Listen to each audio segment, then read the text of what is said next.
Hello guys, Ben here, and welcome back to Games Analyzed. This one was actually me versus, this was me playing as Black, and this was, if I remember correctly, this was actually a mentor game from the learning group.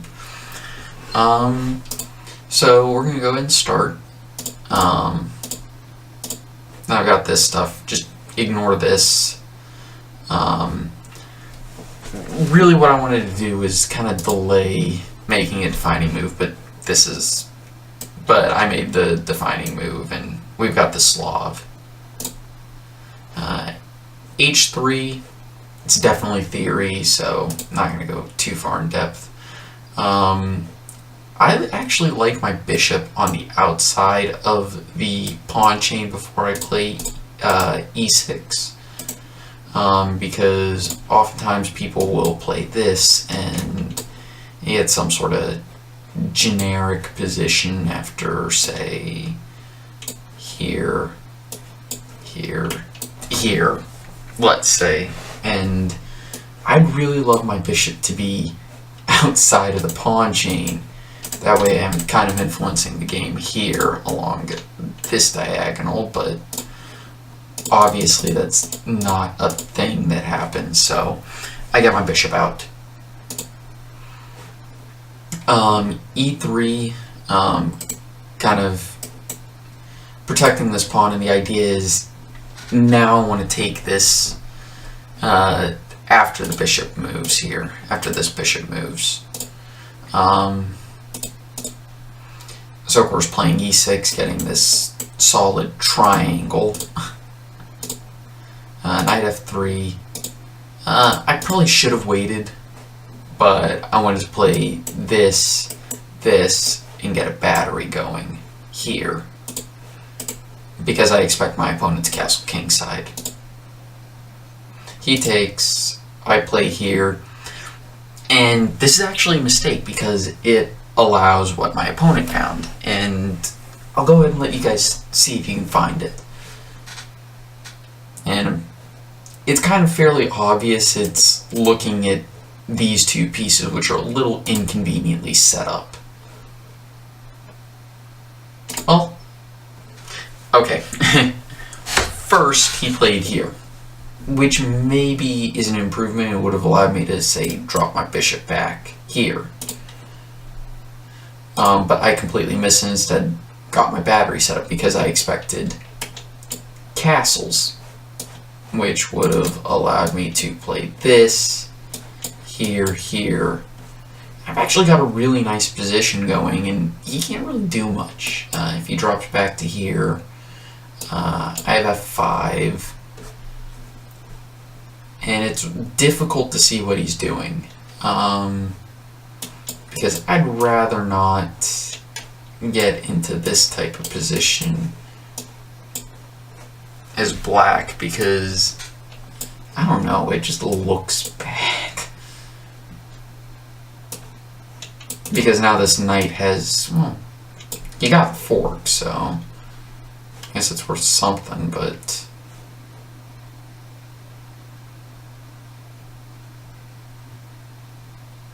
do I not just have, well, I could play this. Takes, I got this here, maybe not.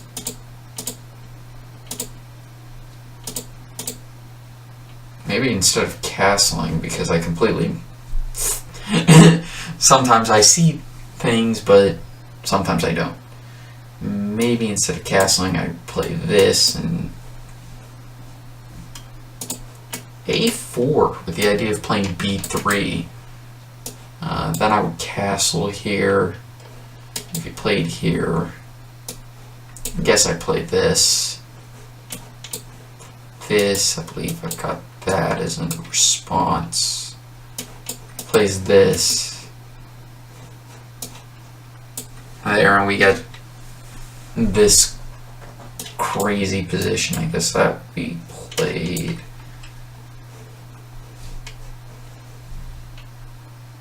And game's basically equal. That's just one crazy continuation.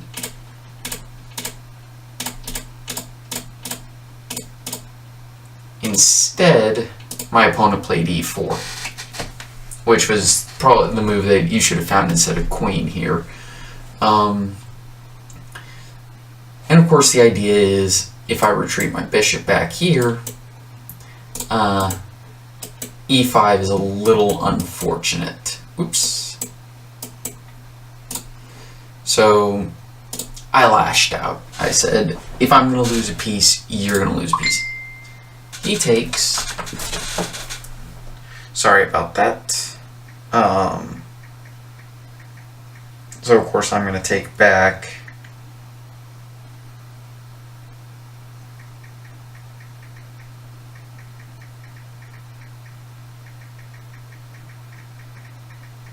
Sorry about that. Close that off. So of course I took.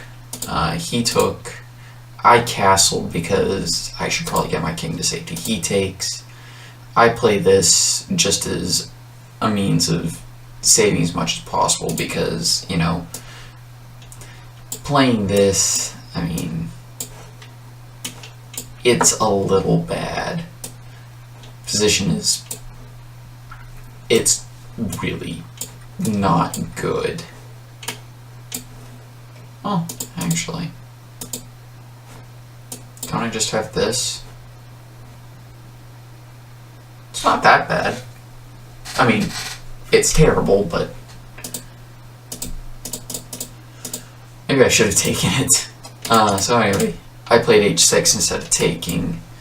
So he took, I do this. And of course my opponent looks bad. Like he's in a good position, but, you know, he has an isolated pawn, which I thought maybe after playing this and getting the blockade on this square, so I need my knight, so they both are attacking this square. And just blockading the isolated pawn, I thought, you know what, maybe I could hold. He tries to drum something up on the king's side, so I just focus on my plan. I played this one just because I wanted to get it off of that side, and also I really like the open file here and this open file here. So I do that. Not entirely positive what this plan was. Then again, he can't really castle on either side, it's pretty dangerous. Playing the obvious rook b8, getting a tempo for it. And I said, I could get my rook on the 7th rank, which is a pretty good idea. And I can get rid of his bishop. So I do that. And I get my rook on the 7th.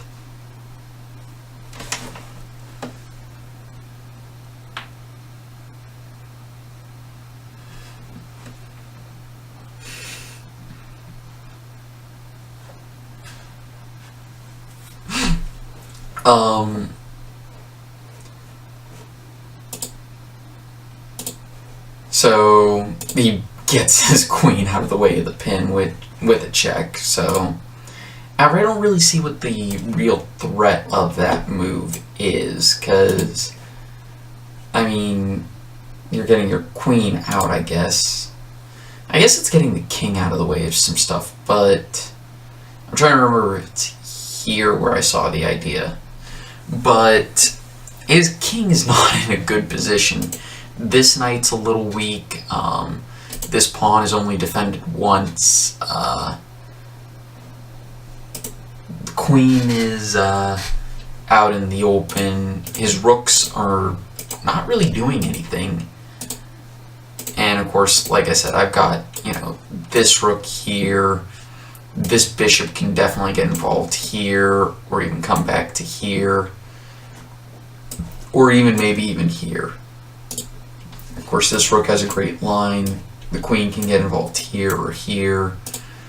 Some places, I mean, you could get it involved here. But what I decided to do was I wanted to, you know, simply just add pressure and, you know, that knight has to be defended somehow. My opponent decided, let's trade queens. Now, here's an idea, and if you notice, my opponent's up 2 pawns here.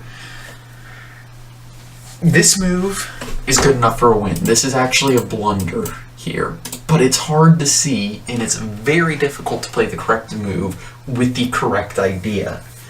And this is a move, I don't know, I'm kind of proud of it. I'm kind of proud that I saw this move, but I'm disappointed I didn't convert it into a full point. Okay? Spoiler alert, this game's a draw. And remember, you're taking advantage of this, you're taking advantage of this, you're taking advantage of this. You're even taking advantage of the fact that the bishop can come back or go over here and do all sorts of crazy things. You're taking advantage of the opponent's lack of development. You're taking advantage of your own piece activity. Find a way to maximize your pieces. If you found this move, points. I'm going to award full points for that because that's a difficult move to find. A very difficult move to find. And yes, I actually did play that.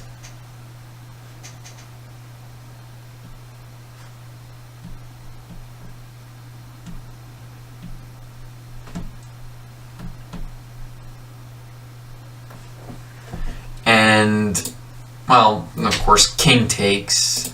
Though supposedly queen takes is better, but I mean it's not a good position because if you accept, you're simply because if you accept, you're undefending the knight, and you're allowing a lot of dangerous stuff. If you play here, I don't think this ends very well. First, I'd probably play here. If the knight goes here, do I not just play... Ugh. Well, I think I'm winning queen. I mean, the king could go here, but that just leads to a checkmate there. So you would have to take the queen. And then I play this. And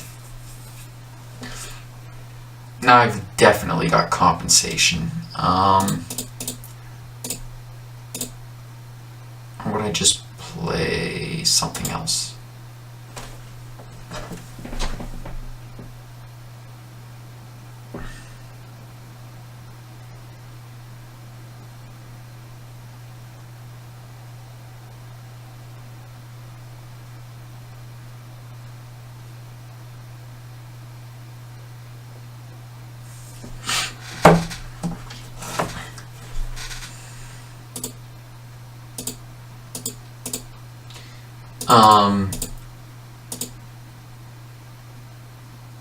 So yeah, declining is probably not very good.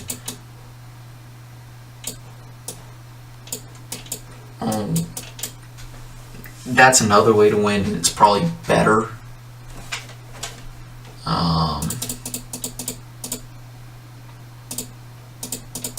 So anyway, he played king takes. I of course played the correct move. This is the follow-up. I'm trying to remember exactly how it goes. Was it queen d3 here? Yeah, I think queen d3 here was the correct move.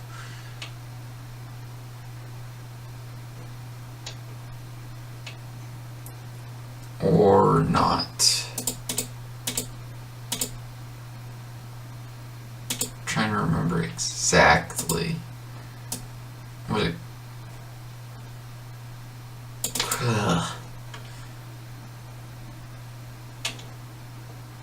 Well, regardless, in game I played here, and after this, played that. Though I think here I needed to play... Well, either way, I traded into this endgame, which I thought was better for me, but I couldn't figure out how to make any progress.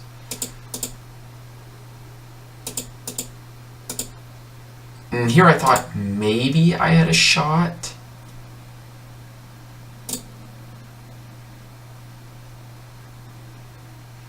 But I couldn't really figure out a realistic way to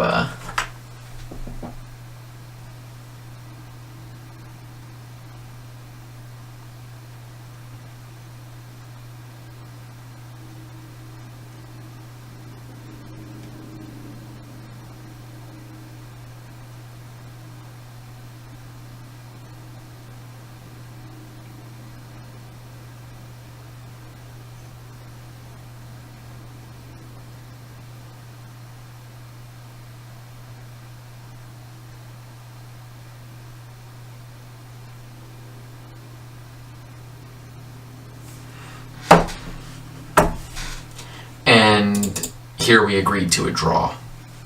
Anyway, guys, thank you for watching. Hope you enjoyed this crazy game, but Rook takes b2 is the type of move that I love to play. A move that kind of comes out of nowhere and makes no sense. Anyway, guys, thank you. See you next time.